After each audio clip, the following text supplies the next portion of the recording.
Good morning. Thank you guys for joining me. This is Win the Day, and we're talking about something so fun. And not fun because it is great, but fun because we all do it, right? The shiny object syndrome. Oh my gosh.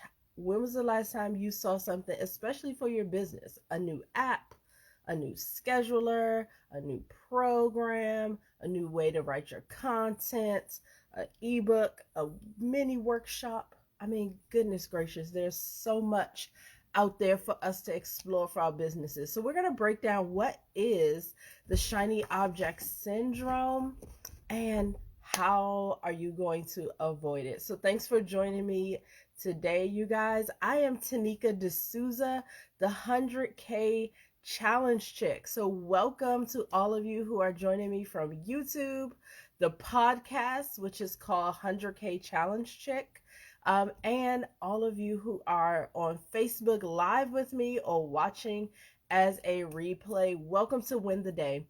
The entire point is I come and do Win the Day twice a week, Tuesdays and Thursdays, 10 a.m. Eastern Standard Time on my Facebook page. So if you ever want to catch me live and jump in and add your questions, that is the best time to catch it.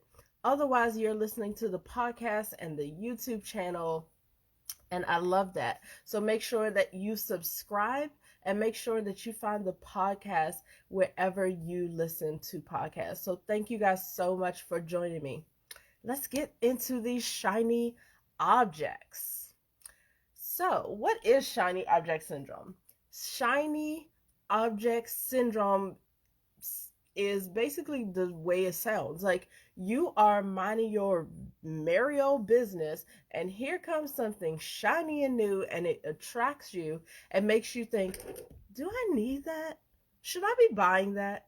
Especially for our businesses, you guys, right? So the shiny object could be like a new coaching program, a new app, a new scheduler, a new tool, a new resource, an ebook, a conference, a summit, all these things, right? And because they're for our business, because they're for our business development or our personal development, shiny object syndrome really can go in almost any area of your life. Because my husband, oh my gosh, he cooks, and this man for sure has shiny object syndrome as it relates to kitchen appliances, right? So, oh, he just like searches for that. Like, he's not even at a point where it's like, I got distracted. He goes out some days, like, intentionally looking for more kitchen appliances. And some of you are like that too. Like, you are working on your business, and instead of staying focused on what you need to do, you go out looking for something else. So the shiny object syndrome is really describing the phenomenon of you being distracted by things that are going on around you. And they're not always bad. They're not always bad for you. It's just the fact that it's just the next newest, shiniest thing. And here you are devoting your time and attention to it. So, if you guys are joining me, whether it's live or replay or in any of the other places, YouTube or the podcast, if you're able to write a comment, let me know. Do you deal with shiny object syndrome for yourself? I know I do. However, I don't like to have to learn something new. So that's what keeps me away from shiny object syndrome, because part of it is like, okay, I have a scheduler. Why do I want this new one? But they'll show, you'll see the commercial and you'll see all the new features. But then there's a lot of me that feels like I barely use the thing that I have. And I don't like changing and switching stuff up. Like, I like to stick into my routine once I build one, and I don't really like to change. So I have kind of a natural um uh, um why can't I say this? Like, protection against shiny object syndrome, just because I don't like to keep learning something new. That is irritating to me. But I know a lot of people that when they are building their businesses and learning, they just jump from one thing to the next thing to the next thing, and then they're never focused on what they need to do. Atiba commented that he has shiny object syndrome. That's my husband, so I know I know what we go through in this house dealing with our businesses and all of the apps and strategies and conferences and everything else. Um, yes, and shiny object syndrome absolutely talks about new ideas, new direction. It's pretty much anything that's going to appeal to you and cause you to take a pause where you are and look at the new thing, right? So I mentioned like apps and things like that because those are more tangible things that you would buy. But the conferences, they're teaching you a new concept. They're teaching you another strategy. They're teaching you or exposing you to newer things, newer networks, and it could all seem good. Like I'm growing my business. So, how do you avoid? Where is the fine line between learning, which we all have to do, having business and personal development, which is absolutely important, versus shiny object syndrome, which totally just is you looking here, looking there, and never really focusing on anything too long. So, how do you avoid it? The first and the biggest thing that you have to have in place are your goals. I am a fan of doing the 90-day sprints. So, figuring out what you're going to focus on for the next 90 days. And I use the quarters of the year so that right now we're in quarter two, and you focus on what you're trying to accomplish for quarter two. And that's it. Because if you think about it, if you want to accomplish something really big this year, you're really going to have to break it down and get things done, thinking of it by quarters and then thinking of it by month. And that informs you what you should be doing every single week. So sometimes the shiny objects come in because you realize, like, okay, I'm working on this. I have really great ideas. These are my goals. And the way to avoid it being shiny object syndrome versus something you need or something that is really going to help you is based on your goals. If you said, I need to have a better way to get my lead magnet out. So, one, I need to learn the tools that I do have and use them more effectively. That's your first line of defense, I'm going to say. First, learn how to use the tools that you have, and once you realize the limitations there, you find something that's going to work for you. So I usually tell people to stick to it, try to make it work, and if it doesn't work is when you move on. Most often, like my family jokes with me because if I get a new cell phone, pretty much I have outgrown the cell phone by data and a few other things before I actually learned how to use the phone. And then the next phone will say, oh, we have this feature. And I'm like, oh, that sounds great. And my family will look at me like, you already have that. You already have that feature on your current phone and you don't use it. I'm like, oh, well, on the next phone, I'll use it. And so I don't necessarily need a new phone for the new technology because I never figure out the technology on the phone I have. Like, that is my true, honest thing. Like, I use the phone for the actual phone. I use it to remind me and alert me of my appointments. And everything else is kind of sort of social, like just social media is on there. Um, that's it. I just downloaded like workout apps, so we're gonna see how that goes. But that's it. Like I'm not using all the fancy things. Like my phone has Bixby. I don't even know what Bixby is about. I know it talks to me from time to time. I should figure it out. It seems cool, but so I'm that person where other people are like, oh my gosh, I use Bixby, I use this, I use that, I need the new one, I need the advanced version. That's not me. So I decide, what are my goals? What am I working on? So we're going to use that lead magnet. What if I'm building a lead magnet in order to attract people to my brand and my business and get their email or contact information, their cell phone number? How am I doing that? How is it delivered? How am I speaking about it? And how do I get people to actually get this lead magnet? So that might be your focus. It's like, I need to grow my email list. I'm going to do it with this lead magnet. Let me figure out how to do it. So if you have that goal, then you shouldn't be looking at like how to automate your comments on your social media posts. You shouldn't be attracted to the newest scheduler. What is a lead magnet? Sorry. So a lead magnet is the thing that you're going to give someone because they are now subscribing or following you, or they gave you your email. So for example, I am the 100K challenge chick. So if I gave you advice and said, "Hey guys, I have a the top 5 business models that you can use to start your business. So take your business ideas to like actual income. Here are the top 5 ways to do it. Comment below or go to this website to get it."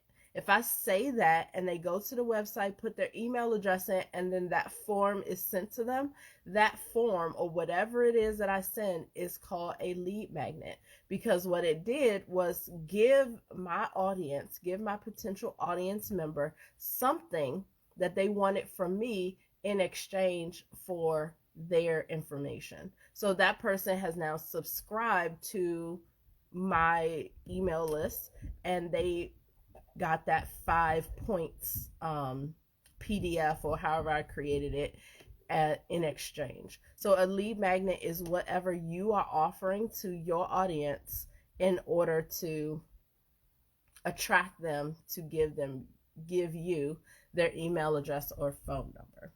So in order to stay on task, you need to figure out what your goals are. So as I said, the goal was the lead magnet. I want to build my email list. I want to make sure that I am attracting people to my brand on a regular and more consistent basis. So shiny objects come your way, and you have to decide, is this helping me reach my goal? If the answer is no, you ignore it and you keep moving. The other thing is stay on task, because some people will decide, okay, well, ultimately I wanted to get emails using my lead magnet. Like that was kind of the 2-step. And so instead, what they say is, oh, well, I need a better email host. I need this, I need that. And so they get stuck on the beginning where it was like, no, you needed to use the lead magnet in order to get the emails. So don't get stuck on like how you're sending emails and email campaigns and, email templates. Like that's not the objective. The objective was getting more emails, and you can then deal with cleaning up the other things later. So that's also how shiny object work is. Anything related to your topic, you get distracted and go down that rabbit hole. And then instead of attracting more people to your business, you're now working on the business by getting better templates and different templates and rewriting all the emails and just doing stuff which was really just wasting your time. And then third, so I said, first, to avoid the shiny object, you have to understand what your goals are. You have to stay on task. And then third, use what you have until you need something else. When you need something else, you go to the marketplace and you look at all the shiny objects and you vet them and you say, that one has this feature that I really like, but this one is, I like these features, it's cheaper, blah, blah, blah. And you decide what is going to work for your brand. So that is my advice for avoiding shiny object syndrome. We were talking about this last night in my 100K Accelerator group coaching. It was so awesome. I really enjoyed my time with the ladies there. But it came up because what we were talking about is building our brand and staying focused on brand development. And for me, that really means understanding the solution you are to the world. So you need to understand the people that you can serve, the so that's the audience you're building, your target market, all of those things. You need to understand the problems that they have, whether they're external problems, internal problems, all these things. And you need to stay focused on building your brand to answer those questions, to be that solution. So we were talking about that. The conversation was like really great. The ladies had done a lot of work. We're in our third week of that program right now. And, shiny object syndrome is what they're starting to deal with, because they're creating their brands, they're growing their businesses, they're taking a lot more things in their business more seriously. And for some people, it starts to feel like, well, if I buy more things, then I feel more invested in my business. If I upgrade, if I get this new thing, if I attend this new conference. But the objective is, first, understand who you are as a brand and as a business, and the solution that you're getting for your clients. And then build your goals. Like, what are you trying to do right now? What are you trying to do over the next year? And then stay on task. So a lot of this group coaching is all about accountability, all about us being very clear about what we're building, and really dealing with the challenges that so many business owners face, so that this group can continue to move forward in building their business. So shiny object syndrome is absolutely a roadblock. It is absolutely a distraction. It is kind of like the evil cousin to learning and growing, right? So there is a certain amount of you as a CEO, as a business owner, and as a developing your business, that you have to continue to learn. You have to continue to grow.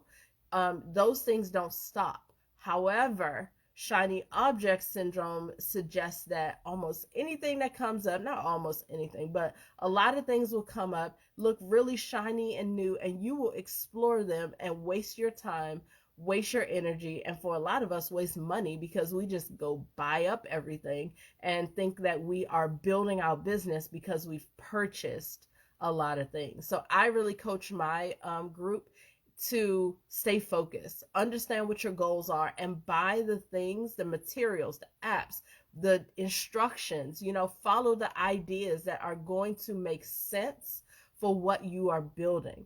And I tend to advise that you stick with that for at least 30 days and do a real evaluation, but really dedicating about 1/4 to getting that thing done before you decide it didn't work. So maybe after a month, you might realize that the tools you have are just not doing it for you, and you do need to step it up. A lot of times you can just upgrade the very tools that you have. You don't have to go and find something new, but I'm encouraging you to figure it out, use what you have, and then decide, okay, I really need this, and then go out and find that. So that is what I have for you guys today. Shiny object syndrome. Let's not be friends with it. Okay, let's be friends with our goals and developing and growing our businesses in one strategic way, and not being distracted by everything that comes to the market, even if it's a really good idea or a new direction or a new way to do things. Stick with what you have until you're able to decide, did this really work for me?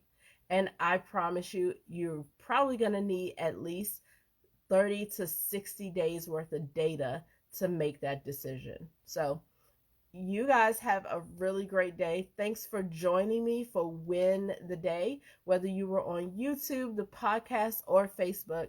I appreciate you guys. I'm Tanika D'Souza, the 100K Challenge Chick, and I will see you next time. Have a great day.